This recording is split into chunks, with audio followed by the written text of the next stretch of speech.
देखो, सबसे पहली बात हमारी कमजोरी क्या है, हम परेशान हो जाते हैं। संसार में देखो तो परेशान, परमार्थ की तरफ देखो तो हम परेशान हो, या हमारा आदत स्वभाव बन गया परेशान होना। थोड़ा सा धैर्यवान बनो, गंभीर बनो।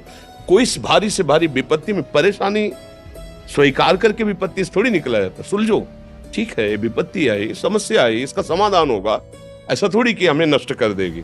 अगर अभी हमारी बड़ी हानि हो जाती है, हम कल इससे बड़ा लाभ प्राप्त कर सकते हैं। हमको एकदम बिल्कुल गंभीर रहना है, इतने कमजोर नहीं बन जाना।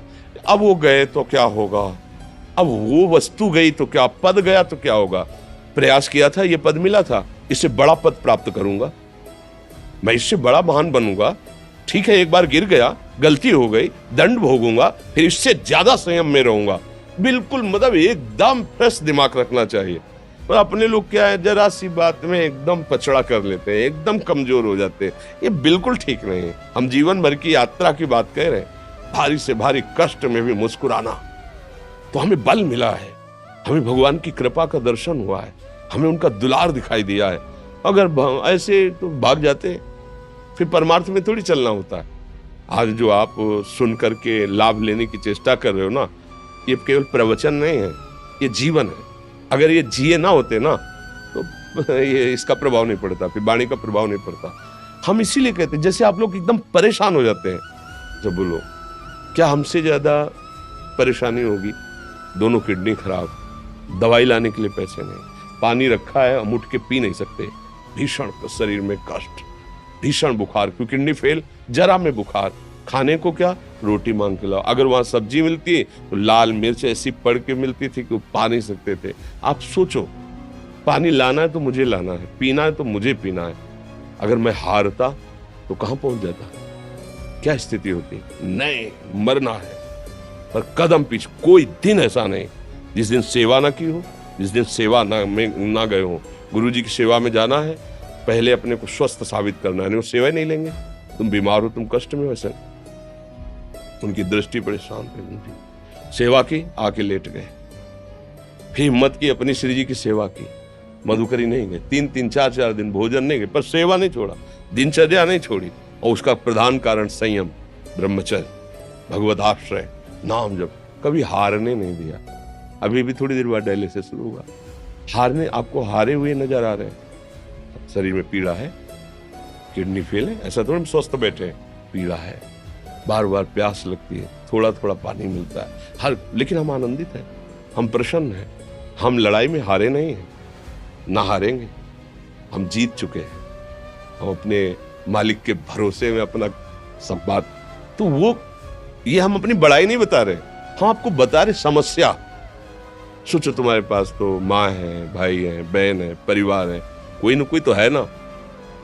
मेरा किसी ने कभी जीवन में ध्यान भी नहीं दिया। क्यों? बचपन से बाबा जी बन गए, किसी से प्यार नहीं, किसी से संबंध नहीं, कोई जानकारी नहीं, हम कहाँ हैं, वो कहाँ है, किसी से कोई मतलब नहीं। अच्छा, जवान साधु कौन श्रद्धा करे? कभी गांव जाने की हिम्मत नहीं पड़ती कि रोटी मांग ले, पता नहीं लोग क्या सोचेंगे, क्या भावना कर ले। हम दरवाजे पे खड़े हैं, क्या कैसी भाव, जो हमारे सामने आकाश वृत्ति से आया यौवन अवस्था में, वही पाया है, अन्यथा भूखे रह गए। जब हम हर समय अपने को विवेक के द्वारा सावधान रखे, तो हम कभी निराश नहीं हुए, कभी उदास नहीं हुए, कभी ऐसा नहीं लगा कि यार हम दुखी, कभी नहीं लगा। उसी का फल है कि उस सुख का संकेत मिल गया जहां दुख की निशानी भी नहीं है। वही उसी के बच्चे हो, हम सब उसी धातु से बने हुए हैं। हम इतना क्यों परेशान हो जाते हैं? हम ये देखते हैं, अपने लोग थोड़ी बात बिगड़ गई परेशान, नहीं बिगड़ी तो बिगड़ जाने की संभावना में परेशान है। आज सुख है, लेकिन कल सुख छिन जाएगा, तो हम आज के सुख में सुखी ना होकर कल के दुख की आने की संभावना में हम भयभीत हो। मतलब क्या हमारी सोच रह गई? हमको इतना बलवान बनना है कि सुख और दुख दोनों हमको छू न सके। भारी से भारी सुख की व्यवस्था है तो अहंकार नहीं, हर्षित होकर किसी का अपमान न करे कि हम धनी, हम पदाधिकारी, अमुक।